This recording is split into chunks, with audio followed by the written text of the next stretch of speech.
अगर आपकी फसल की जड़ें भी कुछ इस प्रकार से दिखाई दे रही है तो इसके पीछे इस एक खतरनाक कीट का हाथ होता है। वही है जड़गांठ नेमाटोड, जो सीधा पौधे की जड़ों पर हमला करता है। यानी कि पौधे की जड़ें ही कमजोर हो जाएगी तो पौधे की नींव मजबूत नहीं रहेगी। फिर उसके बाद आप कितनी भी खाद दवाई डाल दो, रिजल्ट नहीं मिलेगा। लेकिन आज इस खास वीडियो में मैं आपको एक ही कीटनाशक बताने जा रहा हूं जिसको एक बार उपयोग में लेने के बाद नेमाटोड की सभी प्रजातियां काफी आसानी से कंट्रोल हो जाएगी। लेकिन कात्यायनी ऑर्गेनिक्स के यूट्यूब चैनल को अभी तक आपने सब्सक्राइब नहीं करा है तो जल्दी से सब्सक्राइब कर लीजिए, क्योंकि इस वीडियो के लास्ट में मैं आपको वो अचूक उपाय बताने जा रहा हूं जिसको उपयोग में लेने के बाद नेमाटोड की सभी प्रजातियां काफी आसानी से कंट्रोल हो जाएगी।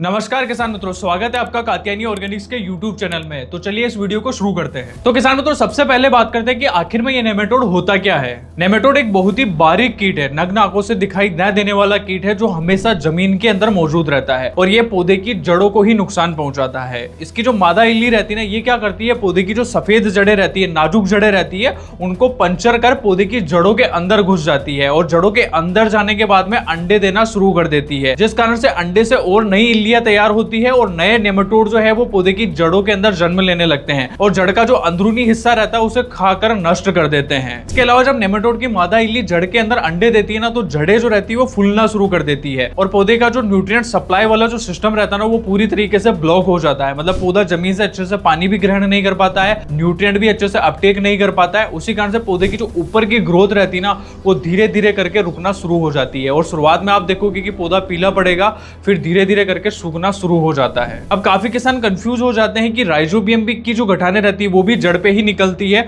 और साथ ही साथ में जो नेमाटोड की गठाने बनती है ना, वो भी जड़ पे ही बनती है। तो इन दोनों में फर्क क्या होता है, काफी किसान इसमें अक्सर कंफ्यूज रहते हैं। तो जब भी राइजोबियम की गठाने बनती है तो वो जड़ के ऊपर की सतह पे बनती है और जो ये नेमाटोड की गठान रहती है ना, ये जड़ को पूरी तरीके से जकड़ लेती है और जड़ के अंदर जो है वो पूरी की पूरी गठान बनाना शुरू कर देती है, जिससे जड़ें जो है वो फूली हुई दिखाई देती है। लेकिन राइजोबियम के केस में ऐसा नहीं होता है। राइजोबियम में जो गठान बढ़ेगी वो जड़ की ऊपरी सतह पर बनेगी। तो ये सिंपल सा आइडेंटिफिकेशन आप कर सकते हो, पहचान कर सकते हो, जिससे नेमाटोड और राइजोबियम दोनों की गठानों को आप आइडेंटिफाई कर पाओ। अब किसान मित्रों, ये जो नेमाटोड रहता है ना, इसकी दुनिया भर में टोटल 25,000 से भी ज्यादा प्रजातियां पाई जाती है। लेकिन इनमें से जो फसल को सबसे ज्यादा नुकसान पहुंचाती है वो है जड़गांठ नेमाटोड। अब इस जड़गांठ नेमाटोड जो रहता है ना, इसकी भी दो प्रजातियां आती है। पहली होती है मेलिडोगायना इनकॉग्निटा और दूसरी होती है मेलिडोगायना जुवेनिका। ये दोनों ही स्पीसीज जो रहती है ना, ये फसलों को सबसे ज्यादा नुकसान पहुंचाती है और स्पेशली टमाटर की फसल हो गई हो, मिर्च हो गई हो, खीरा हो गई हो, ये जो फसलें रहती ना, इन पर इसका हमला सबसे ज्यादा देखने को मिलता है।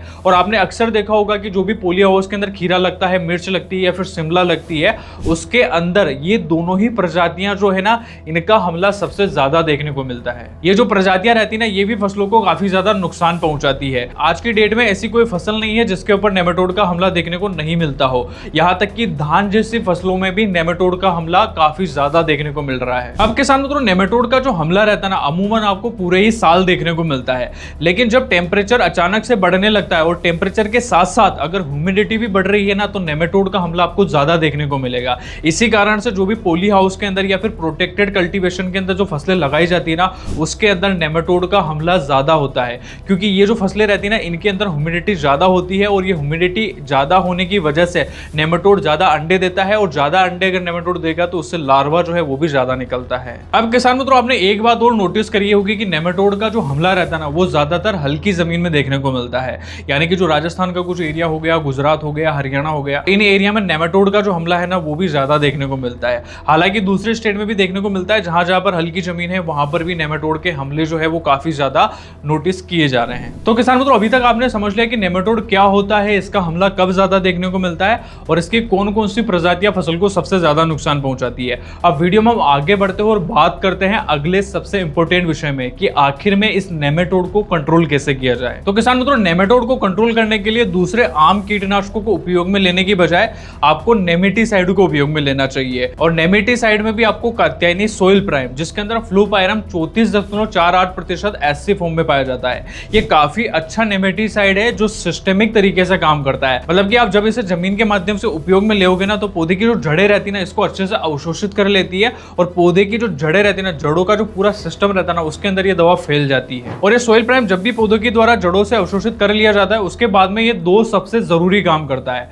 पहला तो नेमेटोड के जो अंडे रहते हैं ना, उनको निष्क्रिय कर देता है, जिससे अंडे से नई प्रजाति डेवलप नहीं हो पाती है, नए लार्वा निकल नहीं पाते हैं। उसी कारण से जो नेमेटोड की स्टेज रहती है ना, वही लॉक हो जाती है। और दूसरा सबसे जरूरी काम करता है, जो भी लार्वा पौधे की जड़ों के अंदर मौजूद है, नेमेटोड के जो लार्वा जड़ को नुकसान पहुंचा रहा है, उनको लकवाग्रस्त कर देता है, जिससे नेमेटोड का जो प्रजनन है ना, वो वहीं के वहीं रुक जाता है, नई पीढ़ी तैयार नहीं होती है और जो पीढ़ी फसल को नुकसान पहुंचा रही है ना, वो भी वहीं के वहीं कंट्रोल हो जाती है। अब किसान मित्रों, अगली सबसे जरूरी बात आती है कि सोइल प्राइम को नेमेटोड कंट्रोल करने के लिए किन किन फसलों में उपयोग में लेना चाहिए और कौन सी फसल में अपन उपयोग में लेते हैं तो इसके रिजल्ट ज्यादा देखने को मिलेंगे। तो सोइल प्राइम जो है वो सभी प्रकार की फसलों में उपयोग में लिया जा सकता है, स्पेशली टमाटर की फसल हो गई हो, मिर्च हो गई हो, खीरा हो गई हो, उसके अलावा बैंगन हो गई हो, जिनके अंदर नेमेटोड की समस्या ज्यादा देखने को मिलती है, उसके अंदर आप सोइल प्राइम को उपयोग में ले सकते हो। और खास तौर पर टमाटर की जो फसल रहती है ना, इसके अंदर नेमेटोड का हमला काफी ज्यादा देखने को मिलता है और जो मेलेडोगाइनी स्पीसीज होती है, इसका हमला स्पेशली टमाटर की फसल में ही ज्यादा देखने को मिलता है। उसके अलावा सोइल प्राइम को आप अन्य फल वर्गीय फसलों में, जैसे कि अनार हो गया हो, अमरूद हो गया हो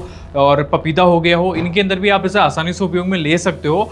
जिनके अंदर नेमेटोड की समस्या आती है, आप आराम से सोइल प्राइम की ड्रेंचिंग करवा सकते हो। और स्पेशली अनार की जो फसल रहती है ना, उसके अंदर तो किसान भाई ज्यादातर सोइल प्राइम को प्रिवेंटिव में ही यूज कर लेते हैं, जिससे नेमेटोड जो है वो काफी अच्छे तरीके से कंट्रोल होता है और पौधे की जो नई सफेद जड़ें रहती है ना, वो भी विकसित होती है। तो सोइल प्राइम का एक बेनिफिट ये भी है कि इसका फाइटोटोनिक इफेक्ट जो रहता है ना, वो काफी अच्छा रहता है। फाइटोटोनिक इफेक्ट का मतलब ये होता है कि ये नेमेटोड को तो कंट्रोल करता ही है, उसके साथ ही साथ में पौधे की ग्रोथ बढ़ाने में मदद करता है। पौधे की जो सफेद जड़ें रहती है ना, उनका भी विकास करता है, जिससे पौधा जमीन से ज्यादा न्यूट्रिएंट अपटेक करता है और आपको ग्रोथ जो है वो भी काफी शानदार देखने को मिलती है। अब किसान मित्रों, बात करते हैं कि सोइल प्राइम को कैसे और कितनी मात्रा में देना चाहिए। अक्सर किसान यही गलती कर बैठते हैं कि सोइल प्राइम जो है वो पौधे के स्प्रे के माध्यम से दे देते हैं या फिर ड्रेंचिंग नहीं करते हैं। उसी कारण से इसके जो रिजल्ट है ना, वो बिल्कुल नए के बराबर देखने को मिलते हैं, क्योंकि नेमेटोड का जो हमला होता है ना, वो स्पेशली जड़ पर ही होता है। तो आपको दवाई भी जड़ पर ही डालनी पड़ेगी। आप चाहे तो आप इसे ड्रिप के माध्यम से दे सकते हो या फिर ड्रेंचिंग के माध्यम से भी उपयोग में लेते हो, तो इसके रिजल्ट आपको काफी शानदार देखने को मिलेंगे। सोइल प्राइम का डोज जानने से पहले अगर अभी तक आप इस वीडियो पर जुड़े हुए हैं तो जल्दी से चैनल को सब्सक्राइब कर लीजिए। किसान मित्रों, सोइल प्राइम का जो डोज रहता है ना, वो दो तरीके से आप समझ सकते हो। अगर आपको सोइल प्राइम एक ही बार में देना है तो इसका जो है डोज आपको 500 ml प्रति एकड़ के हिसाब से रखना है और इसकी ड्रेंचिंग होगी तो आपको पहले इसका गोल बनाना है और गोल बनाने के लिए आपको ड्रेंचिंग करने के लिए 1 एकड़ के लिए लगभग आपको 500 लीटर पानी लेना है। 500 लीटर पानी आप लोगे तभी आप प्रॉपर मात्रा में ड्रेंचिंग कर पाओगे। 1 एकड़ में जितने भी पौधे लगे हुए ना, उसकी ड्रेंचिंग हो पाएगी। तो 1 एकड़ के लिए आपको आधा लीटर की मात्रा को सिंगल डोज के लिए उपयोग में लेना है और वहीं अगर आप डबल डोज में देना चाहते हो, स्प्लिट करके देना चाहते हैं, तो आपको एक बार में 250 ml की मात्रा लेनी है। अब 250 ml की जो मात्रा रहती है उसे आपको 2 स्प्लिट में डोजेस में देना है। पहला डोज आपको तभी दे देना है जब नेमेटोड का हमला आपको हल्का फुल्का दिखाई दे रहा है और दूसरा डोज आपको जो है 30 से 40 दिन का गैप देके रिपीट आप वापस जो है सेकंड डोज दे सकते हो। उसमें भी आपको 250 ml की मात्रा को 1 एकड़ के हिसाब से उपयोग में लेना है। और ड्रेंचिंग के लिए आपको पानी दोनों ही केसेस में 500 लीटर के हिसाब से उपयोग में लेना है। 500 लीटर आप उपयोग में लोगे तभी 1 एकड़ में अच्छे से ड्रेंचिंग हो पाएगी। अब जो किसान इसे ड्रिप के माध्यम से उपयोग में लेना चाहते हैं, ड्रिप के माध्यम से क्या होगा ना, जो आपने वेंचुरी सिस्टम लगा रखा है उसके अंदर आपको इसके आधा लीटर की मात्रा को लेना है और समान मात्रा में से वेंचुरी सिस्टम के माध्यम से चला देना है, ताकि पौधे की जो जड़ें रहेंगी ना, वहां पर दवाई अच्छे से पहुंच जाएगी और रिजल्ट आपको काफी अच्छे शानदार देखने को मिलेंगे। लेकिन आपको एक सावधानी जरूर बरतनी है कि जब भी आप ड्रिप के माध्यम से इसे उपयोग में ले रहे हैं तो आपको पहले ड्रिप चालू कर देनी है। लगभग 1-2 घंटे तक ड्रिप चालू रखना है। पौधे की जो जड़ें रहे ना, उसके आसपास अच्छे से नमी बन जाए। उसके बाद में सबसे लास्ट में आपको दवाई चलानी है ताकि पौधा इसे अच्छे से अपटेक कर पाए और रिजल्ट आपको दवाई के ज्यादा से ज्यादा देखने को मिले। तो किसानों, तो यही थी जानकारी कि नेमेटोड क्या होता है, ये फसल को किस प्रकार से नुकसान पहुंचाता है और इसे कंट्रोल कैसे किया जाए। तो वीडियो में दी गई जानकारी आपको अच्छी लगी हो तो इसे लाइक करें। चैनल को अभी तक सब्सक्राइब नहीं करा है तो जल्दी से सब्सक्राइब कर लीजिए और वीडियो के संबंध में कुछ भी डाउट हो, फसल के अनुसार अगर आप डोज जानना चाहते हो तो आप अपनी फसल का नाम कमेंट बॉक्स में जरूर बताएं।